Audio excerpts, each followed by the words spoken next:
Selamat pagi, selamat berjumpa di mata kuliah Perancangan Basis Data. Hari ini saya akan membawakan materi mengenai transformasi atau penerjemahan dari Entity Relationship Diagram ke basis data. Materi yang saya sampaikan pada video hari ini saya ambil dari buku basis data yang disusun oleh Fatansyah pada tahun 2018. Seperti yang sudah kita ketahui bahwa fakta yang ada di dunia nyata itu bisa kita terjemahkan ke dalam rancangan basis data ke dalam bentuk Entity Relationship Diagram atau diagram hubungan antar entitas. Selanjutnya, Entity Relationship Diagram ini bisa kita terjemahkan ke dalam basis data yang terdiri dari tabel-tabel yang saling berelasi. Untuk melakukan proses transformasi atau penerjemahan ini, kita harus mengikuti beberapa aturan yang sudah ditetapkan. Aturan secara umum atau dasar itu adalah: pertama, setiap himpunan entitas akan menjadi sebuah tabel atau file data. Sebagai contoh, kita punya di sini entitas mahasiswa yang terdiri dari atribut NIM sebagai atribut kunci dan atribut nama mahasiswa, alamat mahasiswa, dan tanggal lahir sebagai atribut deskriptif. Berdasarkan aturan nomor 1 ini, maka entitas mahasiswa ini akan kita terjemahkan menjadi sebuah tabel dengan nama tabel mahasiswa yang terdiri dari 4 field, yaitu NIM, nama mahasiswa, alamat mahasiswa, dan tanggal lahir yang berasal dari 4 atribut yang dimiliki oleh entitas mahasiswa. Contoh kedua, kita punya entitas dengan nama mata kuliah yang terdiri dari atribut kode KUL yang bertindak sebagai atribut kunci, kemudian ada juga atribut nama KUL, semester, dan SKS yang bertindak sebagai atribut deskriptif.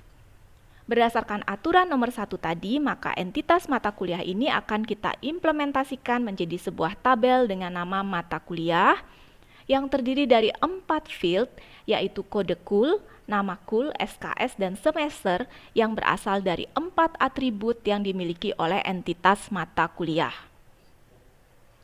Contoh ketiga adalah entitas dosen.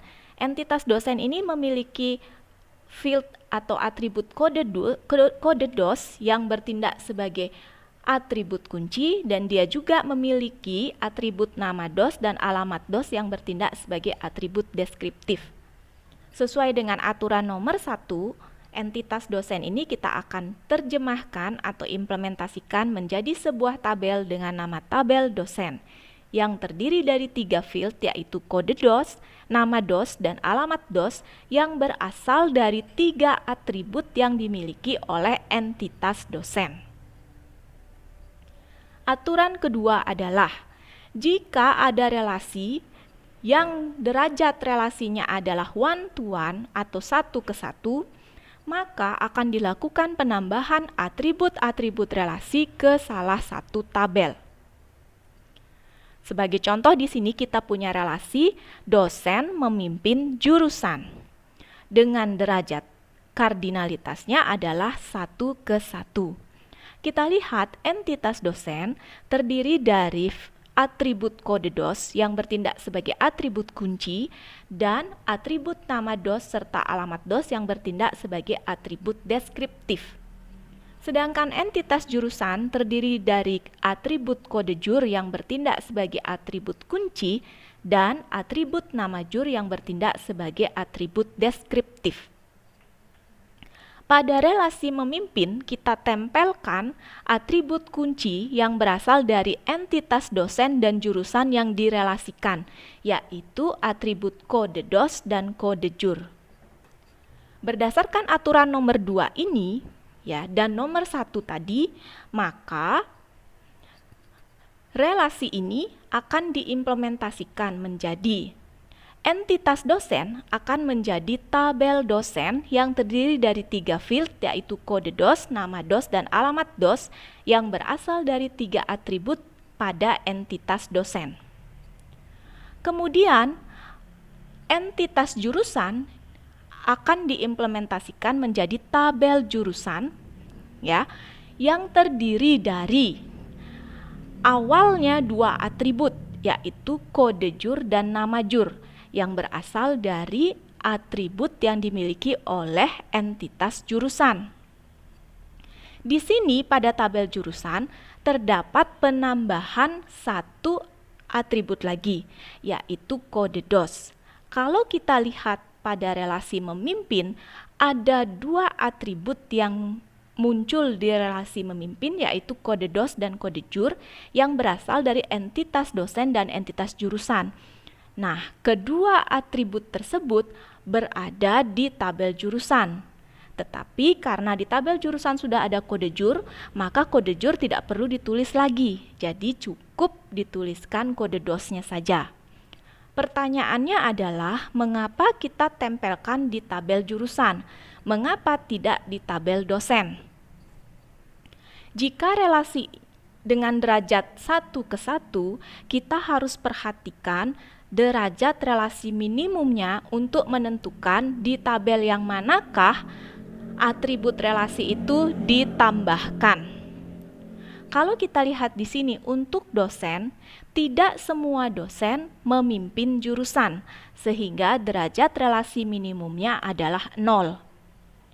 Sedangkan untuk jurusan, suatu jurusan wajib dipimpin oleh satu orang dosen, sehingga derajat relasi minimum untuk jurusan adalah 1. Berarti derajat relasi minimum yang terbesar antara dosen dan jurusan itu terletak pada jurusan.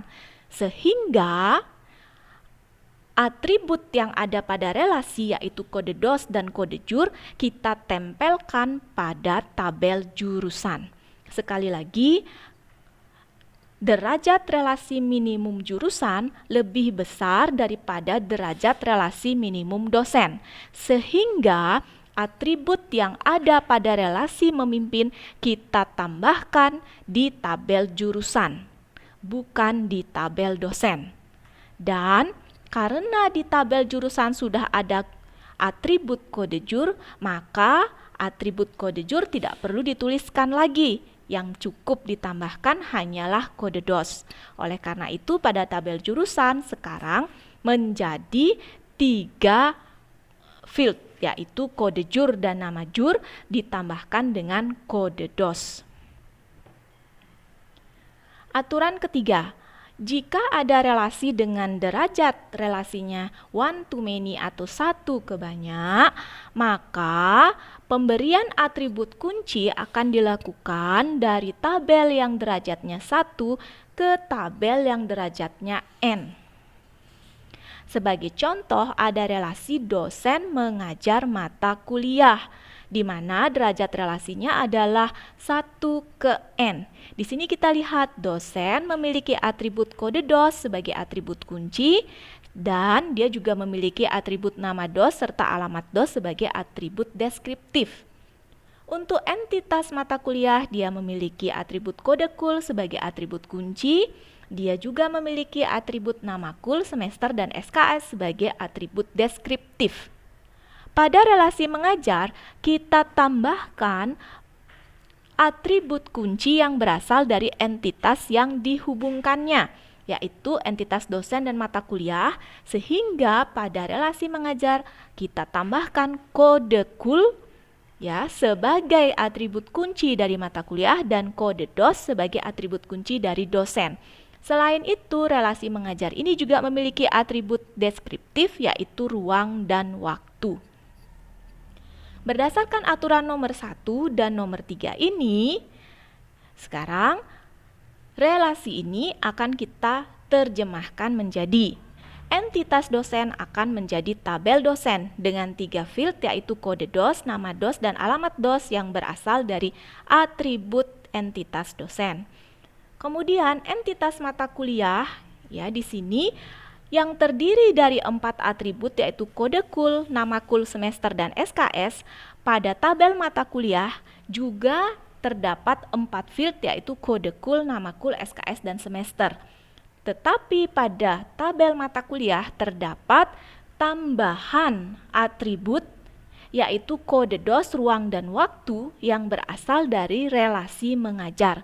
Kalau kita lihat aturan nomor 3 ini, ya, seluruh atribut yang berada di relasi mengajar itu akan diletakkan di tabel yang derajatnya n. Nah, pada gambar relasi ini entitas yang derajatnya N adalah mata kuliah, ya. Sehingga pada tabel mata kuliah kita tambahkanlah atribut yang ada di relasi mengajar, yaitu kode KUL, kode DOS, ruang dan waktu. Nah, akan tetapi karena di tabel mata kuliah sudah ada field kode KUL, maka field kode KUL tidak perlu dituliskan 2 kali, cukup dituliskan sekali, sehingga pada tabel mata kuliah hanya mendapatkan tambahan kode DOS, ruang, dan waktu. Sehingga tabel mata kuliah sekarang terdiri dari field kode KUL, nama KUL, SKS, semester, kode DOS, ruang, dan waktu. Aturan keempat adalah jika ada relasi dengan derajat relasi many to many atau N ke N, maka kita harus membentuk tabel baru, ya, yang fieldnya berasal dari key dari entitas yang dihubungkan. Sebagai contoh, ada relasi mahasiswa mempelajari mata kuliah dengan derajat relasinya many to many. Di sini entitas mahasiswa memiliki atribut NIM sebagai atribut kunci. Selain itu dia juga memiliki atribut nama mahasiswa, alamat mahasiswa, dan tanggal lahir sebagai atribut deskriptif. Kemudian ada juga entitas mata kuliah yang terdiri dari atribut kode KUL yang bertindak sebagai atribut kunci dan atribut nama KUL, semester, serta SKS sebagai atribut deskriptif. Pada relasi mempelajari kita tambahkan atribut key dari entitas mahasiswa yaitu NIM dan atribut key dari entitas mata kuliah yaitu kode KUL. Selain itu, relasi mempelajari ini juga mempunyai atribut deskriptif yaitu indeks nilai. Berdasarkan aturan nomor 1 sebelumnya dan aturan nomor 4 ini, maka relasi ini akan kita implementasikan menjadi entitas mahasiswa akan menjadi tabel mahasiswa yang terdiri dari 4 field, yaitu NIM, nama mahasiswa, alamat mahasiswa, dan tanggal lahir yang berasal dari atribut entitas mahasiswa. Kemudian entitas mata kuliah akan kita implementasikan menjadi tabel mata kuliah terdiri dari 4 field, yaitu kode KUL, nama KUL, SKS, dan semester yang berasal dari atribut entitas mata kuliah. Berdasarkan aturan nomor 4, ya, kita akan membentuk tabel baru yang key-nya atau field-nya berasal dari key dua entitas yang dihubungkan. Nah, di sini kita punya relasi namanya mempelajari. Jadi kita akan bentuk sebuah tabel baru, ya, namanya tabel mempelajari yang berasal dari relasi mempelajari. Kemudian, semua atribut yang ada di relasi mempelajari kita tambahkan di tabel mempelajari, yaitu atribut NIM, kode KUL, dan indeks nilai. Jadi itu adalah 4 aturan dasar untuk menerjemahkan dari ERD ke basis data yang terdiri dari tabel-tabel yang saling berelasi. Kita masih punya aturan-aturan tambahan lainnya. Yang pertama yaitu bagaimana kita menerapkan himpunan entitas lemah. Caranya adalah kita akan membuatkan tabel dengan menyertakan atribut key yang ada di himpunan entitas kuatnya. Sebagai contoh di sini ada entitas mahasiswa yang memiliki relasi dengan orang tua dan hobi, di mana orang tua dan hobi ini disebut sebagai entitas lemah. Mengapa? Karena entitas orang tua dan hobi ini tergantung pada mahasiswa. Jika tidak ada entitas mahasiswa, maka tidak ada entitas orang tua dan tidak ada entitas hobi. Di sini berdasarkan aturan yang ada, kita akan menghasilkan tabel. Tentunya entitas mahasiswa itu akan menjadi tabel mahasiswa terdiri dari 4 field, yaitu NIM, nama mahasiswa, alamat mahasiswa, dan tanggal lahir yang berasal dari atribut entitas mahasiswa. Kemudian dari aturan yang ada di sini, entitas lemah ini akan menjadi tabel dengan menyertakan atribut key dari entitas kuatnya. Kalau kita lihat di sini entitas kuatnya adalah mahasiswa. Atribut kunci dari mahasiswa adalah NIM. Berarti kita akan menghasilkan pertama tabel orang tua. Kita tambahkan atribut kunci NIM di tabel orang tua dan kita tambahkan atribut deskriptifnya yaitu nama ortu dan alamat ortu. Kemudian dari entitas lemah hobi kita akan hasilkan tabel hobi kita tambahkan atribut key dari entitas kuatnya yaitu NIM, dan kita tambahkan field hobi sebagai atribut deskriptifnya. Kemudian untuk relasi tunggal, menerapkan relasi tunggal, jika derajatnya adalah 1:1 atau one-to-one, maka field key akan ditulis sebanyak 2 kali, tetapi field key yang kedua namanya diganti karena field tersebut harus unik. Jadi nama field itu di dalam tabel kan harus unik, jadi tidak boleh ada 2 field dengan nama yang sama. Jadi field key yang kedua kita ganti namanya. Sebagai contoh, satu dosen mendampingi banyak dosen. Nah, di sini kita akan menghasilkan satu buah tabel dengan nama tabel dosen ya, yang terdiri dari kode DOS sebagai primary key-nya, kemudian nama DOS dan alamat DOS ya sebagai atribut deskriptifnya. Nah, ada satu lagi tambahan di sini yaitu kode DOS pendamping. Sebenarnya kode DOS pendamping ini sama dengan atribut atau field kode DOS yang ada di depannya. Tetapi karena tadi ya bahwa nama field dalam sebuah tabel itu tidak boleh sama, maka field kode DOS yang kedua ini kita ganti namanya menjadi kode DOS pendamping. Untuk relasi tunggal yang derajatnya many to many, maka kita harus membuat tabel baru ya dengan field dari semua atribut relasi jika ada dan atribut key dari himpunan entitasnya. Di sini sebagai contoh, kuliah mensyarati kuliah dengan relasinya many to many. Maka di sini akan menghasilkan pertama tentunya tabel kuliah yang berasal dari entitas kuliah. Ya, jadi tabel kuliah terdiri dari field, kode kul, nama kul, SKS, dan semester. Dan kita akan menghasilkan satu tabel baru. Kita sebut sebagai tabel prasyarat kuliah. Tabel prasyarat kuliah ini isinya tentunya adalah key. Ya, key dari tabel kuliah yaitu kode kul, serta key dari kuliah prasyarat yaitu kode kul prasyarat. Jadi sebenarnya kode kul dan kode kul prasyarat ini sama, tetapi seperti yang tadi saya sampaikan sebelumnya bahwa dalam sebuah tabel tidak boleh ada field dengan nama yang sama. Jadi kode kul yang kedua ini kita ganti namanya menjadi kode kul prasyarat. Kemudian bagaimana untuk relasi multi entitas? Untuk relasi multi entitas kita harus melihat derajat relasi parsialnya. Jika derajat relasi parsialnya one to many atau 1:n, maka tidak perlu menghasilkan tabel baru. Atributnya cukup dilekatkan pada himpunan entitasnya. Sebagai contoh di sini ya, kita punya relasi multi entitas antara mata kuliah, dosen, dan ruang. Kita harus melihat secara parsial. Pertama kita lihat relasi antara mata kuliah dan dosen, yaitu mata kuliah diajar oleh dosen atau dosen mengajar mata kuliah. Relasinya di sini derajatnya adalah satu mata kuliah itu bisa diajarkan kalau pada kasus perguruan tinggi yang kita sudah bahas ya, kondisinya adalah satu mata kuliah itu hanya bisa diajarkan oleh satu orang dosen, sedangkan satu orang dosen bisa mengajar banyak mata kuliah, sehingga relasi dari dosen ke mata kuliah itu adalah 1 ke banyak. Kemudian kita lihat sekarang relasi antara mata kuliah dengan ruang.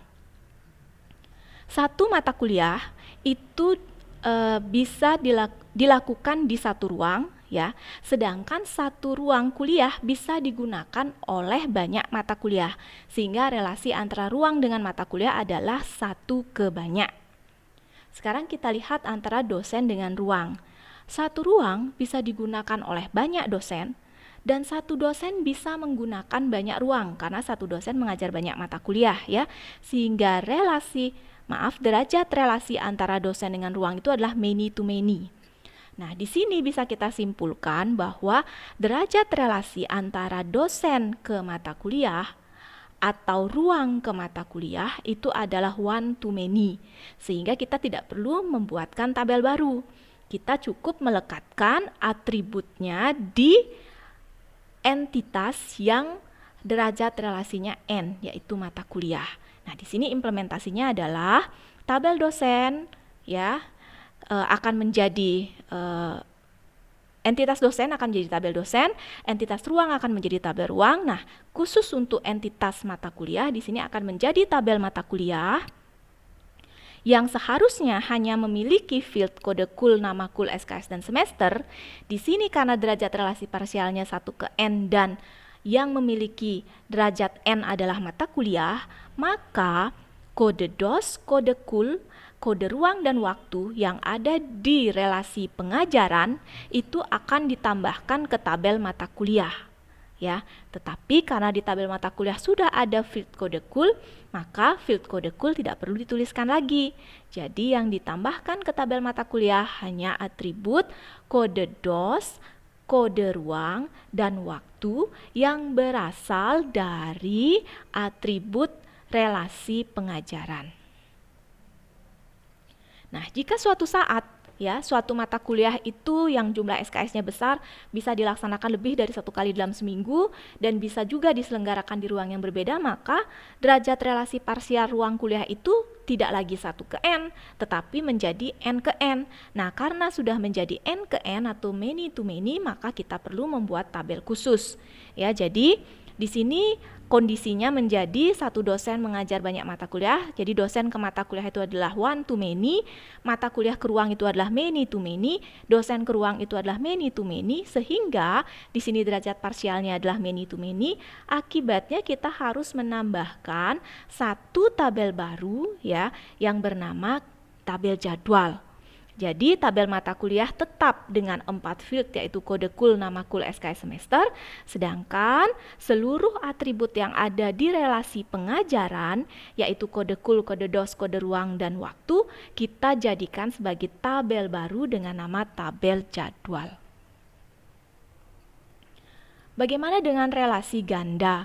Pada relasi ganda, sebagai contoh di sini satu orang dosen mengajar banyak mata kuliah, kemudian ada relasi kedua yaitu satu orang dosen menguasai banyak mata kuliah dan satu mata kuliah dikuasai oleh banyak dosen, maka kita harus menerapkan atau menerjemahkannya secara terpisah. Pertama, kita terjemahkan dulu untuk relasi dosen mengajar mata kuliah. Satu dosen mengajar mata kuliah itu akan menghasilkan satu tabel dosen dan satu tabel mata kuliah, di mana pada tabel mata kuliah akan ditambahkan seluruh atribut yang ada pada relasi mengajar. Jadi ada tabel dosen yang terdiri dari field kode DOS, nama DOS, dan alamat DOS. Kemudian pada mata kuliah kita akan melihat ada tambahan di sana kode DOS ya. Jadi kode kul, nama kul, SKS, semester, kode DOS ya. Ada tambahan di sana. Kode kulnya tidak usah dituliskan lagi. Nah, tambahan yang lainnya sebenarnya ada waktu dan ruang, tapi tidak saya tuliskan di sini. Nah, kemudian kita sekarang melihat untuk relasi yang kedua, dosen dengan mata kuliah. Karena relasi dosen dengan mata kuliah itu adalah many to many, maka dia akan menghasilkan satu tabel baru, di mana tabel baru itu berisi semua atribut yang ada pada relasi menguasai. Kita sebut di sini sebagai tabel menguasai yang terdiri dari kode DOS dan kode kul. Untuk spesialisasi dan generalisasi, di sini kita lihat spesialisasi itu akan menghasilkan entitas baru yaitu satu entitas kuat yang menjadi acuan bagi entitas lainnya. Sebagai contoh di sini kita punya entitas dosen. Entitas dosen ini kita dekomposisi atau kita pecah menjadi dosen tetap dan dosen tidak tetap. Nah, implementasinya itu adalah akan menghasilkan sebuah tabel dosen sebagai entitas kuat dan akan menghasilkan tabel dosen tetap sebagai subentitas dari tabel dosen dan menghasilkan tabel dosen tidak tetap sebagai subentitas dari tabel dosen. Semua tabel ini memiliki field sesuai dengan atribut yang ada di diagram relasinya. Untuk generalisasi, kita abaikan perbedaan yang ada, kita susutkan dia hanya menjadi satu tabel saja, dan untuk mengakomodasi perbedaannya pada tabel yang disusutkan tersebut kita tambahkan atribut yang akan mencerminkan isi dari perbedaannya. Sebagai contoh di sini ada entitas mahasiswa D3 dan entitas mahasiswa S1 kita generalisasi menjadi sebuah entitas dengan nama mahasiswa. Ketika kita implementasikan, maka dia akan menjadi satu tabel saja, yaitu mahasiswa, yang terdiri dari kolom NIM, nama mahasiswa, alamat mahasiswa dan tanggal lahir, dan satu kolom tambahan yaitu Proc Studi yang isinya nanti akan menyatakan statusnya D3 atau S1. Dan yang terakhir adalah tentang agregasi. Ketika kita menerapkan agregasi, yang harus diperhatikan adalah kita harus mengimplementasikan relasi yang mensyarati agregasi tersebut. Sebagai contoh, di sini terjadi agregasi antara relasi mempelajari dengan entitas praktikum, di mana relasi mempelajari itu berasal dari hubungan entitas mahasiswa dan mata kuliah.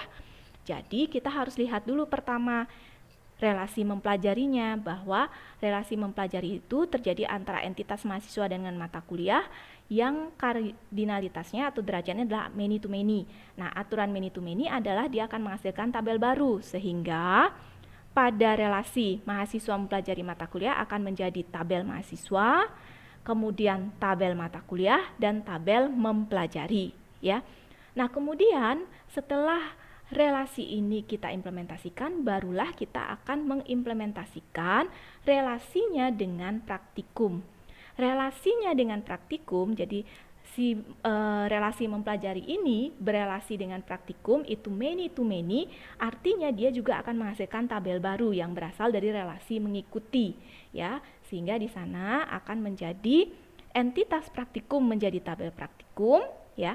Kemudian relasi mengikuti akan menjadi tabel mengikuti, di mana isi dari tabel mengikuti adalah seluruh atribut yang berasal dari relasi mengikuti, di mana relasi mengikuti ini, ya, memperoleh atribut kunci dari relasi mempelajari, yaitu NIM dan kode KUL.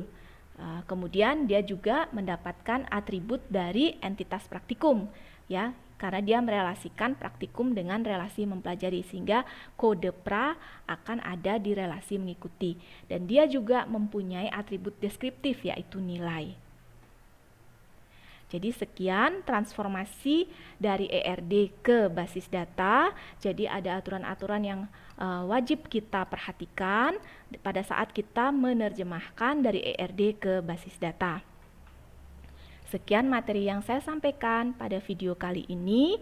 Saya minta maaf jika ada banyak suara-suara di luar suara saya. Semoga tidak mengurangi kejelasan saya dalam menyampaikan video ini. Sampai jumpa di pertemuan berikutnya dengan materi-materi yang lain. Selamat pagi, terima kasih.